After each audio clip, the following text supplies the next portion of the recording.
Hey y'all, what it is, bitch? Okay, I have to talk about this, y'all. This shit is driving me crazy. Driving me fucking insane. And I need to get this off my chest, and I need y'all's opinion. Because, I don't know what to do in this situation. So, y'all read the title. One of my exes is trying to sleep with me again. And I almost did it. It was yesterday. I almost did it, y'all. I was fucking this close to fucking my racist ex-boyfriend. And here's a disclaimer. I'm not talking about the high yellow nigga that I used to date for years. I always used to cry about. Okay, we're not talking about him.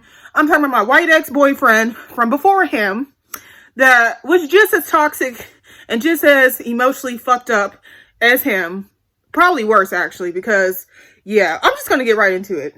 All right, so I have an ex-boyfriend from back when I dated him back when I was 20 years old. We met in 2014. We were together until 2016. And it was like one of the wildest times of my life. The most erratic, toxic times of my fucking life with him, because he was always putting me through twists and turns. Okay, let me explain. So when we first got together, I would meet him up at the mall and he would buy me clothes. We'd fuck in the car.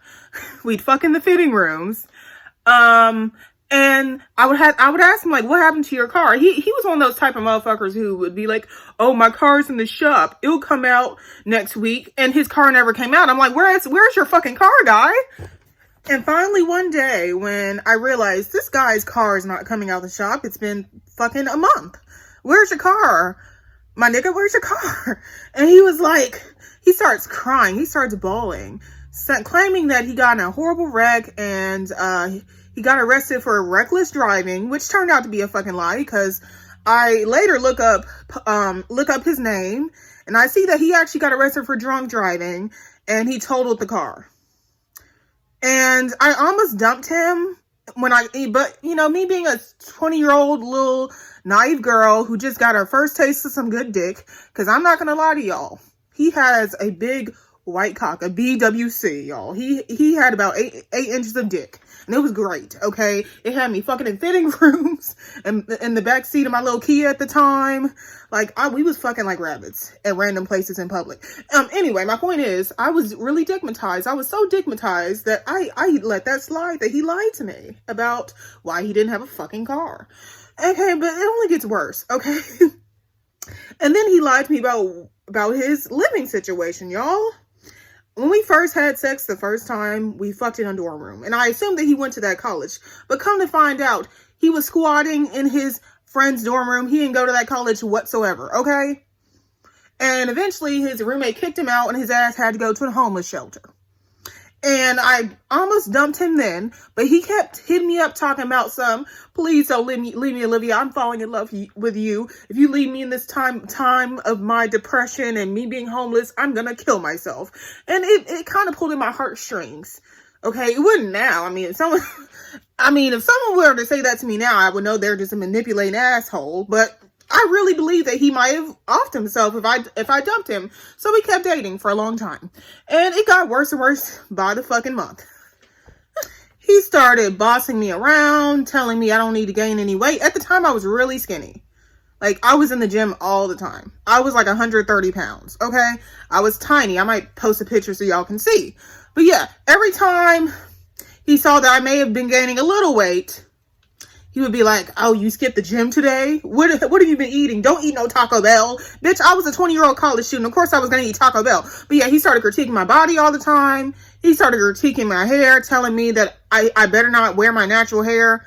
I better stay having straight hair because afros are ugly and all this shit. Like, he would just say these racist, tone deaf things. And it just got worse over time.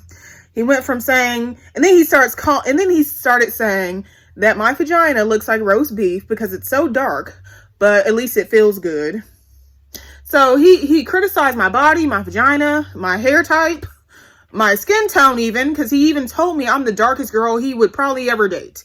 He likes black girls, but he likes light-skinned black girls. So when I hear these channels, these swirling divestment channels claiming that all white guys like dark-skinned women or all white guys like natural hair, that's a fucking lie. There are some colors-ass white guys out here too. Watch out. But girl, it only gets worse. he starts getting more demanding as far as, you know, like I said, this motherfucker didn't have a car. He lived all the way out downtown Atlanta. Well, his homeless shelter was.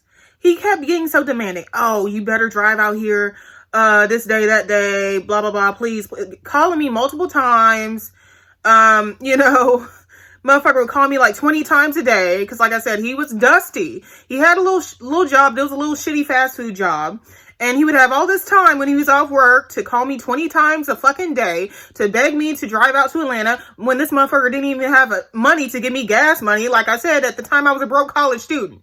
And if I didn't feel like driving out there that day, he would cuss me out. He would say, oh, you're such a slow country bitch. Excuse me? Yeah, he would call me a slow country bitch if I didn't do what he wanted me to do, meaning I didn't want to drive in traffic all the way out to Atlanta and waste gas to go fuck in my car, because that's what we were doing for a while, because, like I said, the motherfucker didn't have no place. I can't believe I allowed this, but I did. I was young, naive, insecure. I had my first taste of good dick. He was the second person I ever slept with in my life. So I guess in my mind, I thought, okay, I need to keep fucking him. He has a big white dick. And he knows I eat my pussy correctly. I like this.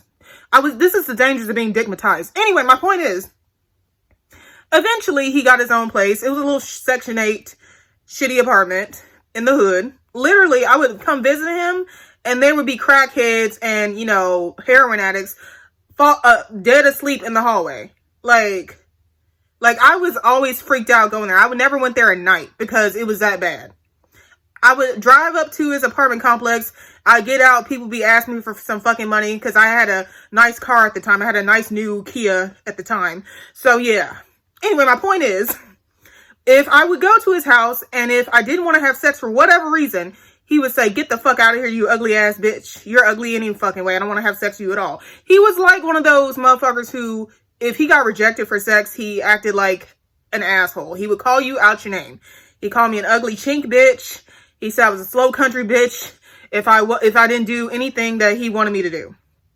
And, you know, we would break up all the time. I would block him. He'd find a way to contact me. He'd find another number to hit me up, talking about, I miss you. I love you so much, Olivia. You're the best woman I've ever had. I never loved anybody like you. Please forgive me. I was drunk. I was high on pills. Please forgive me. And I would always take him back because I was fucking stupid. And FYI, for anybody out here who's young and inexperienced with dating, if any man calls you a bitch, a hoe, an ugly ass bitch, calls you any type of those disrespectful ass names and blame it on being drunk, he's a fucking liar. He's always thought of you that way. Okay? A drunk mind speaks the truth. Okay? When I'm drunk, all the times I've been drunk and I've said some mean things, it was the truth. I was thinking about saying that. I just didn't know how to say it when I was sober. So don't ever let a man gaslight you and tell you that they were so drunk they said some mean things and they didn't mean it. Fuck that. Anyway, my point is, the only good things that... Oh shit, I almost said his name. Well, might as well. Fuck, I don't even think he knows my channel. His name was Richard of all fucking names. The only good things that Richard's done did for me at the time was buy me stuff. He would buy me stuff. Like, we would go to the mall, he'd buy me clothes, buy me makeup, buy me lingerie. One time when we got caught having sex in a car, police showed up and they were about to arrest me or tase me or shoot me or whatever. Because I remember I saw some of the cops, because like they surrounded my car. I saw some of the cops bring out some guns and I saw them bring out tasers talking about, you're under arrest, you're a prostitute. Richard did convince them that I wasn't a prostitute and I wasn't a drug addict and blah, blah, blah. And I didn't get shot or arrested or nothing. If it wasn't for Richard being the blonde-haired, blue-eyed white man, I feel like they wouldn't have listened to him if he was a black guy. So he did save me for that. He saved my life. He did save me from going in jail for that. So I will give him that.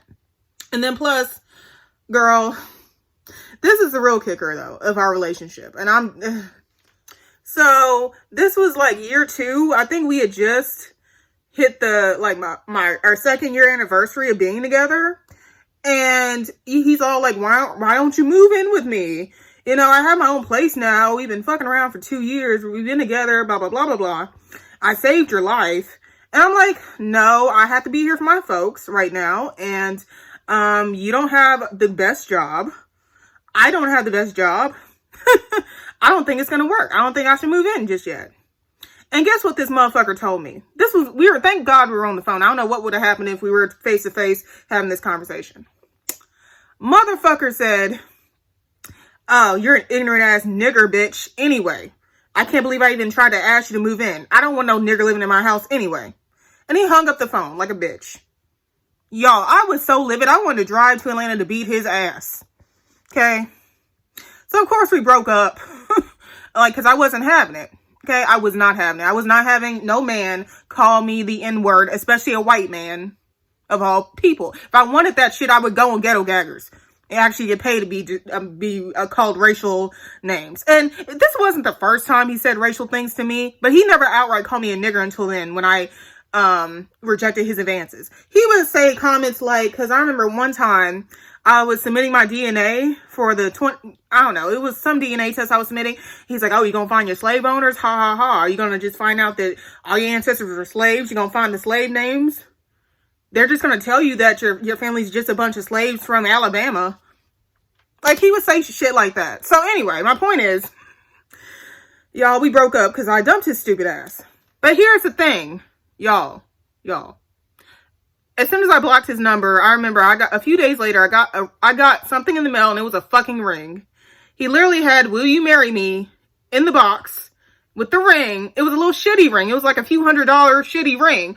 But he mailed me a fucking ring to apologize, to get back together with me, talking about, will you marry me? Why would I marry a man who called me a nigger? Why? Anyway, fast forward to now. Here's my point. Granted, the sex was amazing in that relationship. His dick was amazing. And he always made me come. He knew what the fuck to do. I almost slept with him because I was just thinking about the sex. Here's what happened.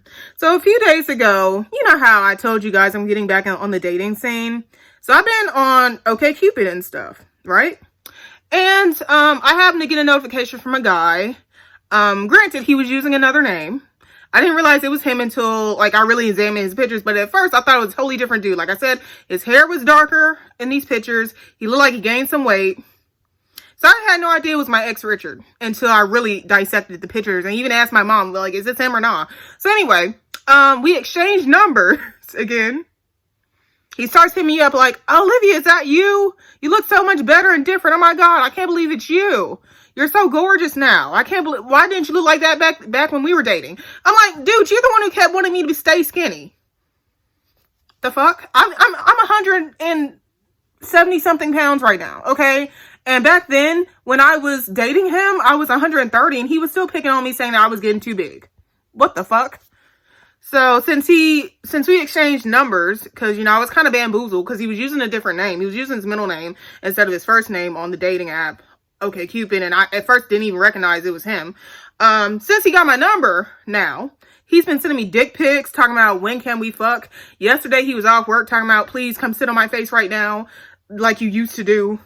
I got a place now. I got a real house now. Please bless me with that pussy. I miss your lips. Please fuck me, fuck me, fuck me. He sent me like fucking 10 messages in a row talking about, I miss how your pussy feel. I miss your lips. You're so gorgeous. Please, let me suck on your titty. Like, just random shit. So y'all think I should have sex with my ex? According to what I just said, would you, if you had an ex-boyfriend like this, would you fuck him again? Granted, the sex was spectacular. He always made me come. He was always hitting the G-spot, always hitting my cervix. It felt great. He had a huge dick. But, girl, would y'all let your ex-boyfriend who was like this fuck you again? I really want to know y'all's opinion. Obviously, it didn't happen yesterday because, thank God, I was so tired I fell asleep. And then I kept thinking, why would I have sex with a guy who called me the N-word? Might as well go in Ghetto Gaggers. Like, and actually get paid to be, you know, degraded racially. But anyway, let me know what y'all think. Y'all think I should hook up with my ex in between the time until my main fuck buddy comes back in town? Okay, because he won't be back in town till New Year's. What y'all think I should do? Y'all think I should just block him and move on again? All right, bye y'all. I was a bad bitch back then. I don't know what the fuck he was talking about. 2015, 2014 me was peak Olivia, bitch. All right, what the hell is he thinking?